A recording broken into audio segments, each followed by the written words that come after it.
j'ai vu cette maison provençale, j'aimerais la même, mais qu'elle soit passive. Bonjour, c'est tout à fait possible, c'est-à-dire une maison qui produit plus d'énergie qu'elle en consomme, comme le demande la réglementation thermique 2020. C'est ça, mais bon, est-ce que c'est réalisable tout en préservant l'architecture et mon confort? Oui, bien sûr, c'est une architecture qui est prévue pour ça. C'est-à-dire c'est une architecture bioclimatique qui permet de profiter des apports solaires en hiver et de se protéger du soleil en été et de se protéger du vent et de la pluie aussi. Et donc, quelle forme aura-t-elle? Elle aura une architecture plutôt ramassée, c'est-à-dire qu'on cherche à réduire les surfaces déperditives vers l'extérieur. On peut imaginer un garage sur la façade nord qui fait un espace tampon pour se protéger du froid, de grandes baies vitrées sur les façades sud pour avoir le maximum d'apport solaire en hiver. D'accord, avec des protections. Avec des protections, bien sûr, pour qu'en été, il ne fasse pas trop chaud dans la maison. Parfait, plus de lumière, du confort, je dis oui, mais bon, est-ce que c'est suffisant? Il faut aussi beaucoup isoler le bâti, c'est-à-dire les murs, où là on met une quinzaine de centimètres de laine de verre, ce qui isole beaucoup. Sur les planchers aussi, une quinzaine de centimètres de polystyrène sous le plancher. Et puis la toiture, là on a plus d'espace parce que dans notre région on est en comble perdu, où là on met 40 centimètres de laine de verre, ce qui fait une enveloppe très étanche aux calories. Et j'ai un ami qui m'a parlé des fenêtres et qui m'a dit que c'était super important. Oui, c'est important aussi, puisque il y a des calories qui ressortent par là. Les portes-fenêtres permettent de laisser passer les apports solaires extérieurs, mais il ne faut pas que les calories ressortent. Aujourd'hui, on construit essentiellement avec du double vitrage, 4/4, la Margon, faible émissivité, etc. On peut rajouter des bords chauds qui évitent le pont thermique entre le vitrage extérieur et le vitrage intérieur.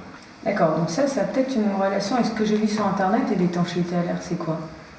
L'étanchéité à l'air, c'est éviter des entrées d'air parasites en hiver qui sont désagréables, qui peuvent avoir lieu autour des menuiseries, sur les prises électriques, etc. Puisque dans une maison très isolée, la perte d'énergie par le renouvellement d'air est proportionnellement plus importante. D'accord, mais bon, donc si elle est étanche à l'air, la maison, elle ne va pas respirer.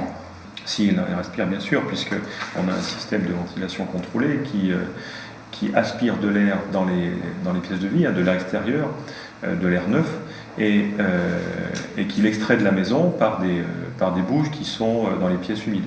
Parfait, donc j'aurai une maison saine et toujours confortable. Ah oui. Et la température, chez moi, je mets 25 degrés et j'ai froid tout le temps. Sans doute que votre maison est ancienne, pas très bien isolée, et que les parois, peut-être les murs ou le plancher ou le plafond sont froids, peut-être seulement à 10 ou 15 degrés, et donc vous avez cette sensation désagréable de température insuffisante. Mais ça n'arrivera pas dans une maison RT 2020. Donc grâce à l'isolation, je vais faire des économies. Ah oui. D'accord, mais quelle différence par rapport à il y a une quinzaine d'années, vingtaine d'années? En termes d'économie, les maisons qu'on construit aujourd'hui consomment environ 10 fois moins d'énergie que celles que l'on construisait il y a 40 ans.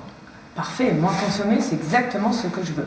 Mais bon, il y a quand même la climatisation qui pour moi est indispensable, c'est quand même vachement consommateur. Oui, la climatisation, ça consomme, mais ça consomme de moins en moins.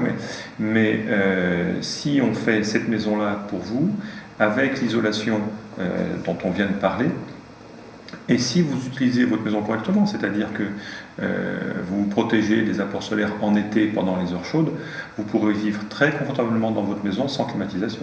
Ça me va très bien, mais bon, même si je climatise pas, je vais quand même utiliser un peu d'énergie et on m'a dit qu'il fallait que je produise plus que je consomme. Comment je fais?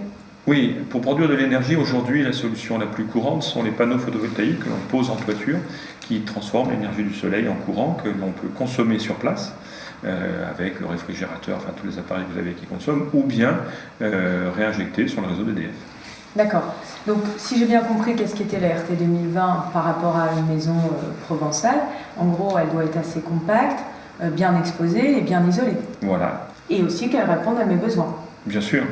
Bon, et bien sûr, consommer de façon raisonnée. Oui, ça c'est l'usage que vous faites de votre maison qui aura un impact. D'accord, parfait. Voilà. Vous êtes partante pour ce projet ? Allons-y.